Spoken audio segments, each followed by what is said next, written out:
Welcome back to another episode of Y2K Sports Talk. Today we're going to be going over our biggest winners and losers of Week 12, as well as our predictions for the Thanksgiving Day slate. So let's get started.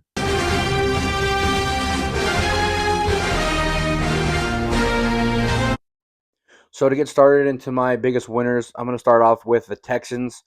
Thursday Night Football, I had them making an upset, in which they did. That defense is the best defense in football by far. They played so well, but specifically, man, it's just their pass rush. Like, oh my gosh, they're getting to the quarterback. Josh Allen got sacked, I think, 8 times, which is the most he's ever been sacked. It was pure domination by that defense. Helped their offense contain and hold their lead, and they ended up getting the job done. And I do think once healthy with their quarterback back, they can go to the playoffs, and potentially really cause havoc in the playoffs, especially with that defense. My other winner is the Cowboys. Man, did they come back? Man, 21 points, especially at a divisional rival, and it's the Eagles, one of the better NFC teams, but they got exposed for some of their stuff. You can't really keep doing what you're doing and think you're going to win every game. This is like at least their second game they've blown a lead. And, to the Broncos game they lost, I think they blew a 14 lead, and then this one they blew a 21 to nothing lead.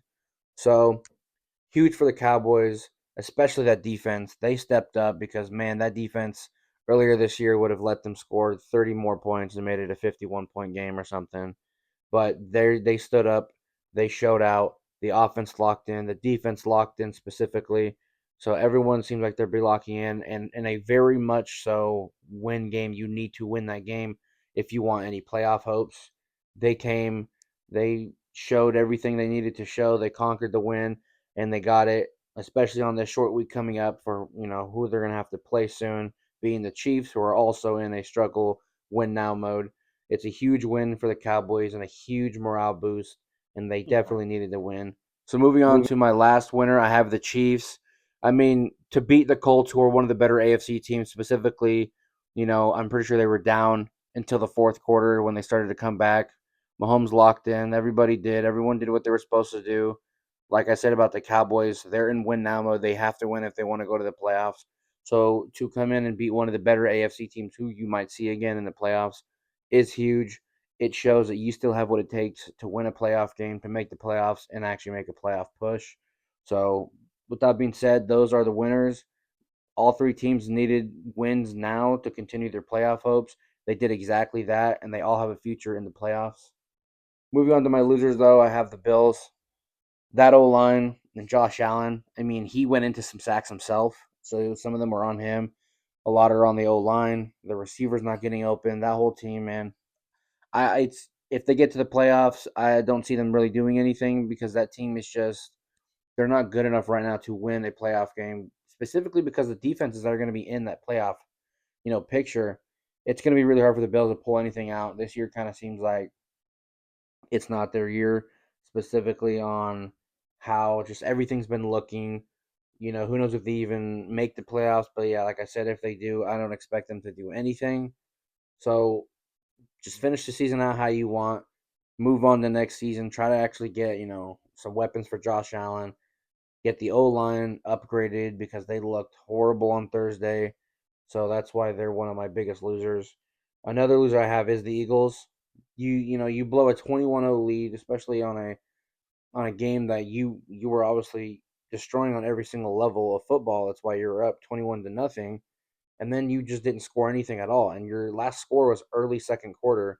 So for 2.5 quarters, you didn't do anything. You got, exposed in certain areas. A lot of teams might, act on that now.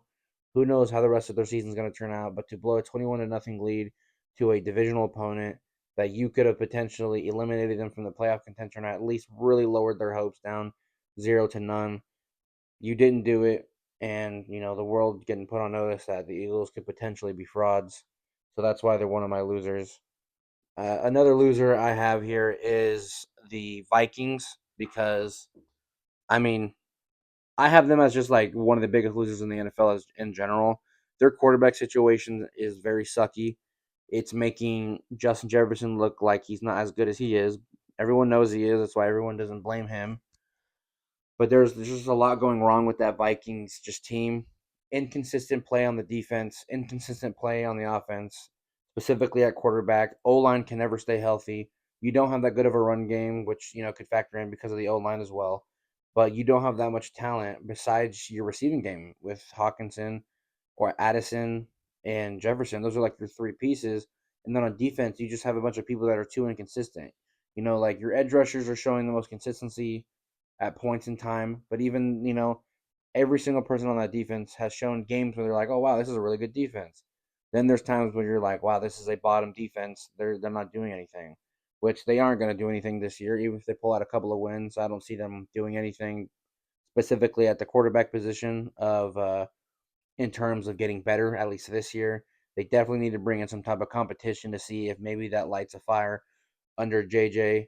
Maybe he gets better because of it. Maybe he gets the worse or the same. Either way, you got to have a backup plan to where if he doesn't at least upgrade himself at all in the offseason, you have a fallback plan of starting somebody else next year because Justin Jefferson, he can only take so much. And if it continues like this next year, he might even ask for a trade. You never know. But for now, those are my losers. So that sums up my winners and my losers for week 12. All right, and so for my big winners to start off, I have the Texans like you did. I mean, they started the season 0-3. Now they've won 3 in a row, 4 out of the last 5. I mean, beating the Bills with Davis Mills as your quarterback. I mean, obviously the defense was a huge part of that game for Houston. But I mean, even with Davis Mills, I mean, he still had a rough game, like completions wise, but he never turned the ball over for them.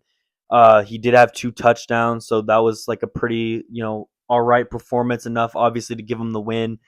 Not turning the ball over was huge by Mills.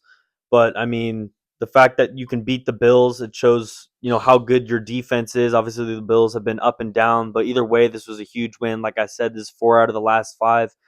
To win these games with Stroud out is really, really huge because now he's back this upcoming week. Um, and I mean, the Texans defense, I mean, like you said, they had 8 sacks that game. That was the most Josh Allen's ever been sacked ever in his career. Will Anderson had 2.5 sacks. Danielle Hunter had 2 sacks. They forced 2 interceptions against Josh Allen. And, for the Texans' future, I mean, they have the Colts twice in their schedule. So, I mean, we'll see what happens there. I could see Texans winning both. I could see the Colts winning both. I could see a split. I could literally see every scenario possible with those 2 games. So, we'll see what happens there. But, they got the Colts left in their schedule. It's going to be a tough opponent for them. But they also have Arizona and Las Vegas, who they should beat both of those teams.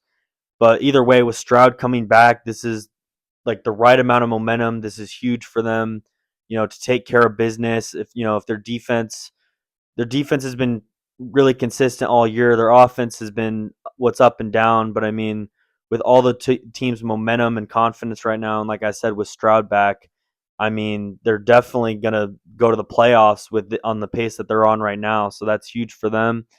Right now, the Texans are 8th in the AFC, so they're still on the outside, but I think they're gonna find their way in with how good their defense is. It's historically good.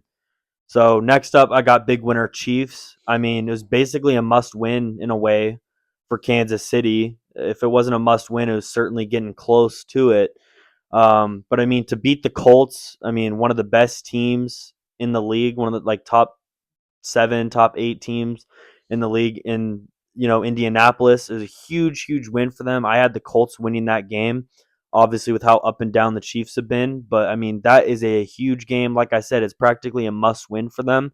So the momentum that they have coming off that game is going to be huge, and they have a huge Thanksgiving Day game against Dallas, which we're going to go into later. But I mean, they came down from 11 in the fourth quarter. They were down 20-9. They went with the field goal to tie it up.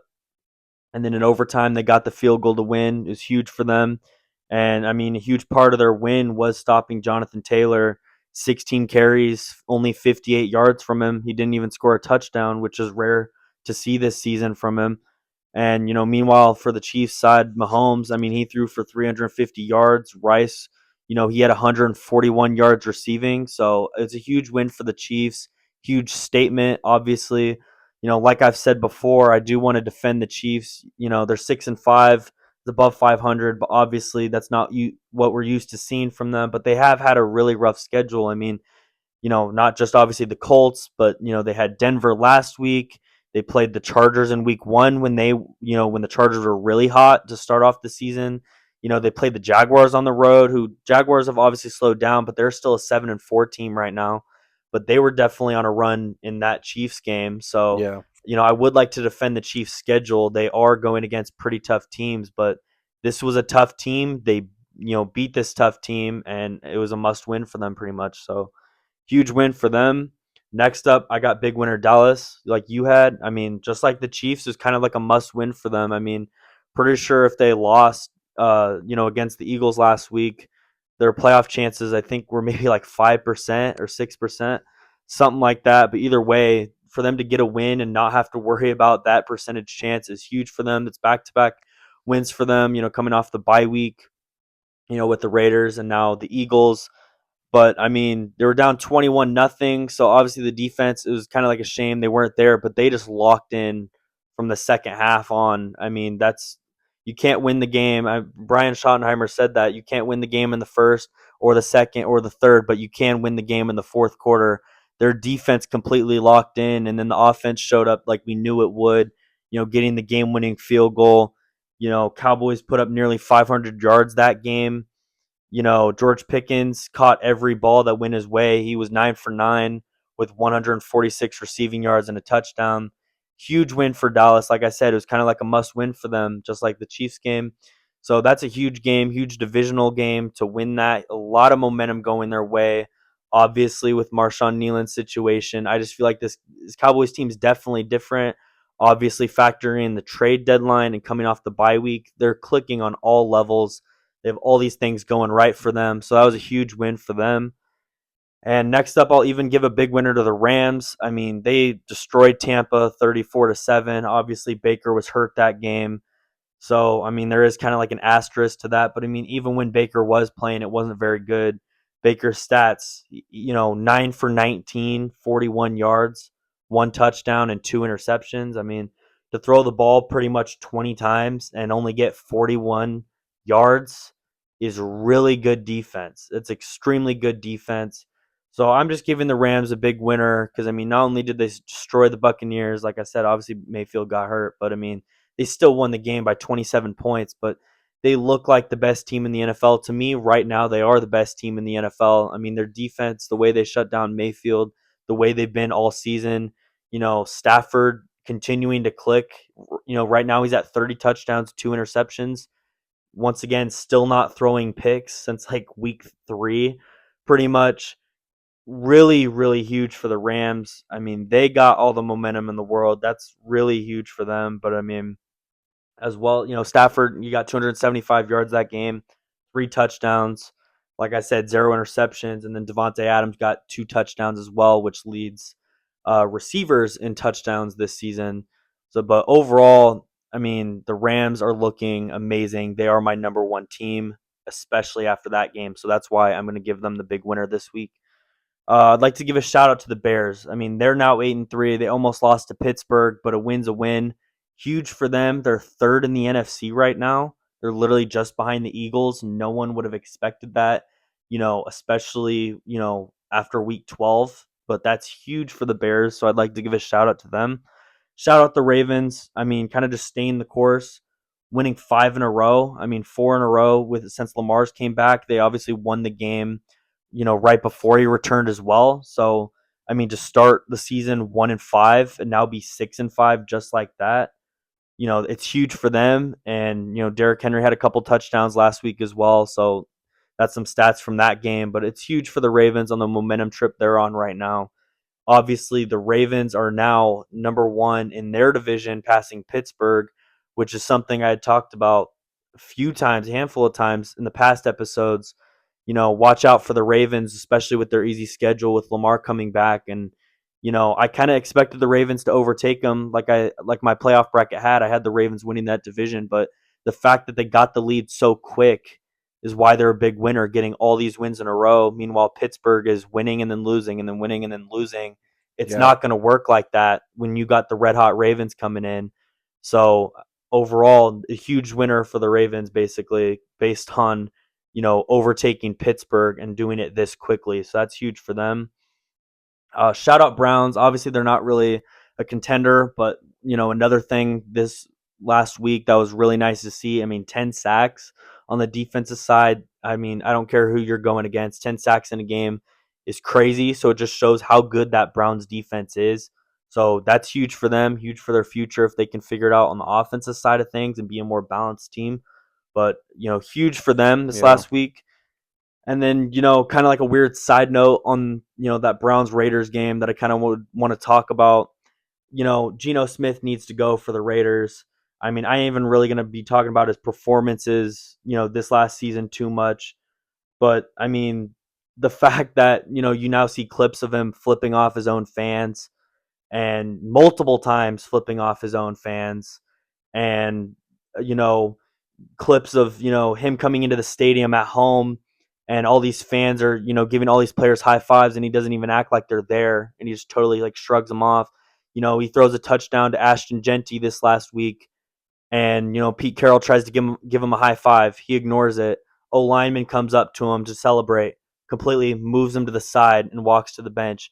And then you got Ashton Genty, and I'm not going to complain about him, but he gets a touchdown and he just walks to the sideline and doesn't celebrate. It's embarrassing and it's sad what's going in Las Vegas. I mean, Geno Smith doesn't want to be there. Genty obviously you could think he wants to be there, but not with their team sucking like this. So he's might be like Max Crosby and just hoping they figure something out. But I mean, I'm not going to blame Genty for doing what he did. The quarterback is the leader on the team, so for Geno Smith to act the way he has been isn't what a leader is. And like I said, he already needed to go based off on his stats. But I mean, the way his body language is and how he's acting is not what you want. Ignoring the coach, ignoring your teammates, ignoring the fans. Videos of you flipping off your own fans.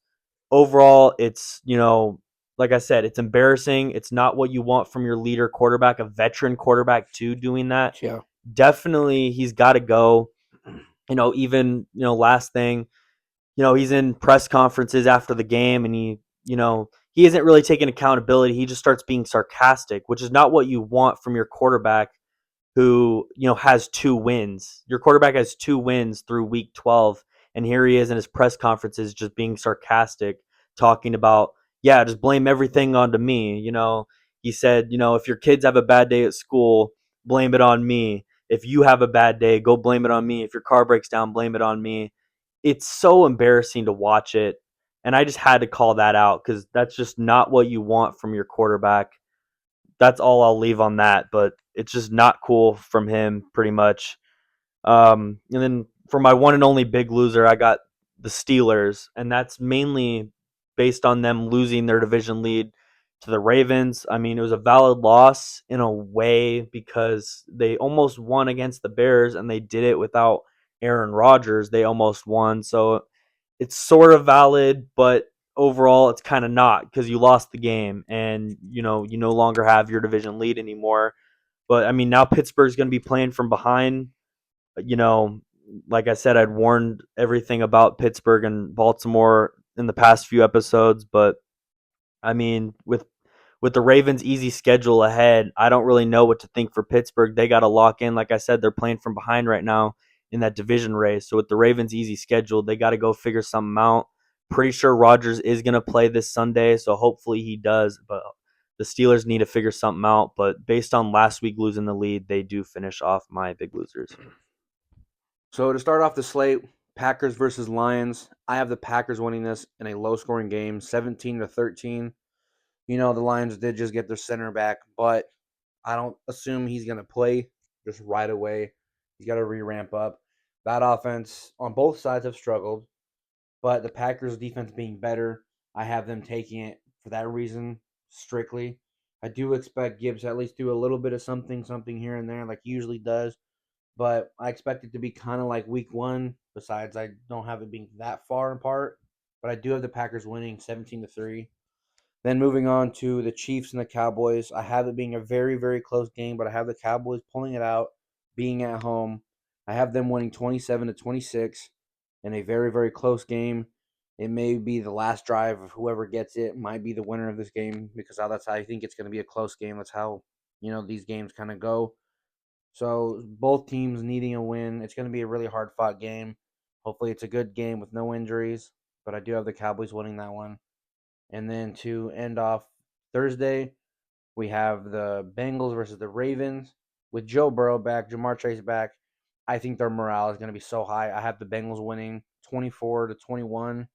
I believe like a field goal or something is going to really end this game at the end to let the Bengals get it. Like I said, I think the energy is going to be so high for the Bengals and then the Ravens, who have been winning, but they've been looking not as good winning. They've A team's going to expose them at some point, whether it's now or in the playoffs, but they've been kind of scraping by. So yeah, I have the Bengals winning that game. Joe Burrow is going to come back, get his win, and the energy for the Bengals for the rest of the season is going to be at an all-time high. And it's still possible that they could go and go to the playoffs. So that's how I have my Thursday. So those are my predictions for every game tomorrow. All right, and to start off my Thanksgiving Day slate, obviously the first game being the Packers and the Lions. I got Lions winning that game 24-23. I mean, both teams are just about even. I mean, record-wise, the way they've been performing, they both have their, pros and cons, obviously. But I mean, I just feel like it's the Lions, at home, on Thanksgiving. It's their specialty, obviously, every single season. You know, I wouldn't be surprised if the Packers win this game, especially with their defense. Getting Josh Jacobs back as well. But I just kind of like a gut feeling for me with the Lions at home on Thanksgiving. You know, Obviously the Packers' run defense is amazing, but I mean, with the momentum Gibbs has right now, and the fear with the Lions being, I think they're seventh or eighth right now in the NFC, so they're either just outside the playoffs or just barely hanging on. I feel like, I mean, Green Bay, I bet feels the same way, but they are ahead of the Lions right now, so I feel like Lions will have more of that hunger, to want to stay alive and not have to, continue to fall more behind.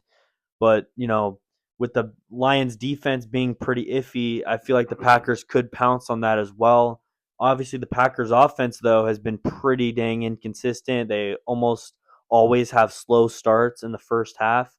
Yeah. And I do think that will bite them on the road. But I mean, like I said, I won't be surprised if they win. But I just think the Lions are going to find a way to get it done. So I got them with 24-23.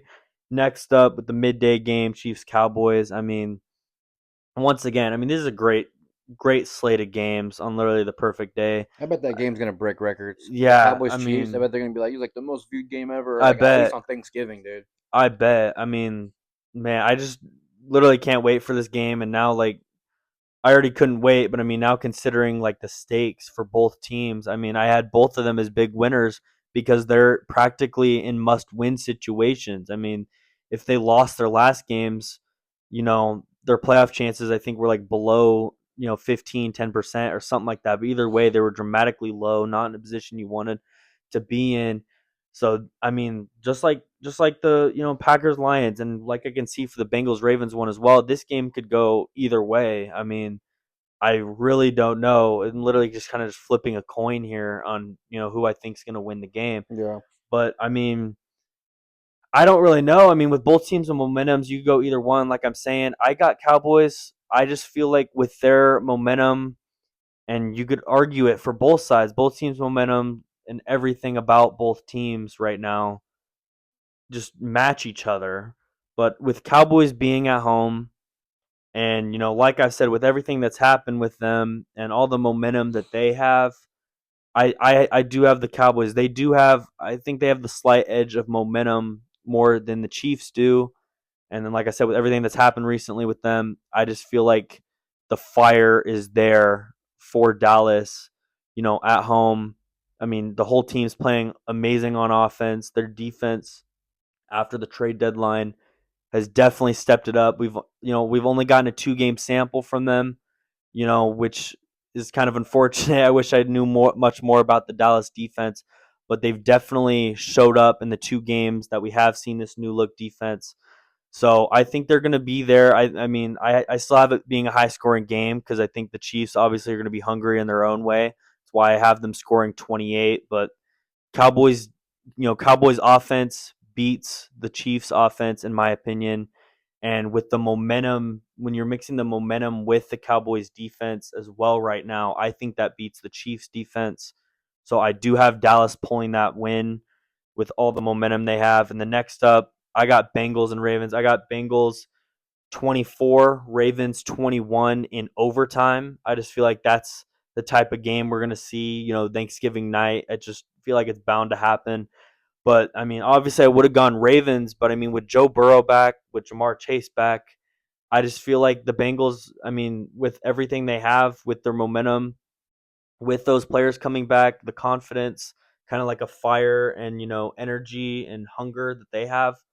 With those two players coming back, but especially with Joe Burrow, I mean, also in a divisional game too. I just feel like the Bengals are going to be much, much more hungry even than the Ravens are. So I do got Bengals pulling it away. Obviously, their defense, the Bengals defense, has been really iffy. They did pretty well against New England. They almost pulled that game off with a win, even without Burrow.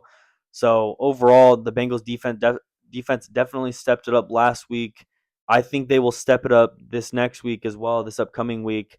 And with the Ravens offense, I mean, like I said, even though they're getting these wins and they do have 5 in a row, their offense has been shaky at times. I mean, they were down, I believe, last week, against the Jets. I think they had 0 points in the third quarter at one point. So overall, the Ravens defense is pretty slow.